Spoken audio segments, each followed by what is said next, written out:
மகா மாரியம்மனே போற்றி போற்றி.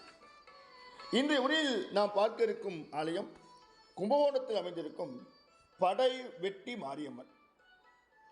வீதிகள் தோறும் கோவில்களை கொண்ட திருத்தலம் கும்பகோணம்.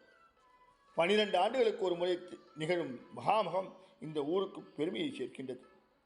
பிரளய காலத்தில் உலகின் ஜீவராசிகளின் மூலக்கூறுகள் அடங்கிய கும்பம் பிரளய வெள்ளத்தில் மிதந்து வந்து இங்கு தங்கியதால் இதற்கு கும்பகோணம் என்று பெயர் வந்ததாக தலபுராணம் கூறுகின்றது. இந்த ஊரின் ஓடும் காவிரி நதியின் அருகில் அமைந்திருக்கின்ற மடத்து தெருவில் குடிகொண்டிருக்கின்றால் இந்த படைவெட்டி மாரியம்மன். மிகவும் அமைதியான சூழலில் அமர்ந்திருக்கும் இந்த திருக்கோவிலில் சாந்தமே உருவாக அவள் அமர்ந்திருக்கின்றாள். மாரியம்மன் எப்படி இங்கு வந்தாள்? அந்த கதையை பார்க்க வேண்டாமா? வாருங்கள். இவ்வீதியின் கண் கோயில் கொண்டு அமர்ந்திருக்கின்ற நாகேஸ்வர சுவாமிகளிடம் சண்டமுண்டர்களின் அக்கிரமங்களை அழித்தொழித்து காக்குமாறு தேவர்களும் முனிவர்களும் வேண்ட சாமியின் உத்தரவுப்படி சண்டமுண்டனுடன் போரிட புறப்படுகின்றாள் தேவி. தேவிக்கு வாகனமாக தன் ரிஷப வாகனத்தை அனுப்புகின்றார் பரமேஸ்வரன். சண்டமுண்டர்களை வதைத்த பின் இங்கு வந்து அமர்ந்து கொள்கின்றாள் தேவி.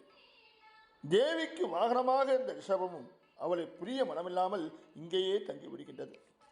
இன்றும் அன்னைக்கு எதிரில் சிம்மம் இருக்கும் இடத்தில் நந்தியை பார்க்கலாம். சுமார் 500 வருடங்களுக்கு மேற்பட்ட பழமை கொண்ட திருத்தலம் இது. ஒரு நாள் விளக்கு பூஜையின் போது விளக்கொலியில் தோன்றிய தேவி தனக்கு ஆலயம் அமைத்து வழிபடுமாறும் அவ்வாறு செய்தால் அங்குள்ள மக்களை காப்பாற்றுவதாகவும் சொல்ல இந்த ஆலயம் எழுந்ததாக அந்த கோவிலின் தசி சொல்கின்றார். இந்த திருக்கோவிலின் சுற்றுப்பிரகாரத்தில் பத்ரகாளியும் பச்சை காளியும் காட்சி தருகின்றார்கள். அவர்களது அழகை வர்ணிக்க இயலாது. அவர்கள் இருவரும் ஸ்ரீ மாரியம்மனின் தங்கையும் அக்காவும் என்று சொல்கின்றார்கள். அகோர வீரப்பர், பேச்சாயி அம்மன் போன்றவர்களும் இங்கு இருக்கின்றார்கள். வைகாசி பெருவிழா இந்த திருத்தலத்தில் விமர்சையாக கொண்டாடப்படுகின்றது. ஆடி மாதம் முதல் வெள்ளி என்று பால்குடம் எடுத்து அன்னைக்கு அபிஷேகம் செய்கின்றார்கள். நவராத்திரி 10 நாட்களும் அபிஷேகங்களும் விதவிதமான அலங்காரங்களும் நடைபெறுகின்றன.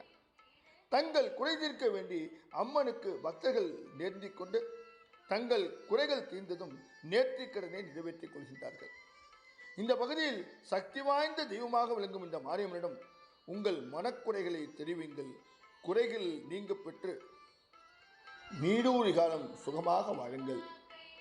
இந்த ஆலயத்தை பற்றிய விஷயங்களை இத்தோடு நாம் முடித்து நாளை திருத்தணியில் அமைந்திருக்கும் வேதனை தீர்க்கும் வேப்பிலைக்காரியை பார்க்க இருக்கின்றோம்.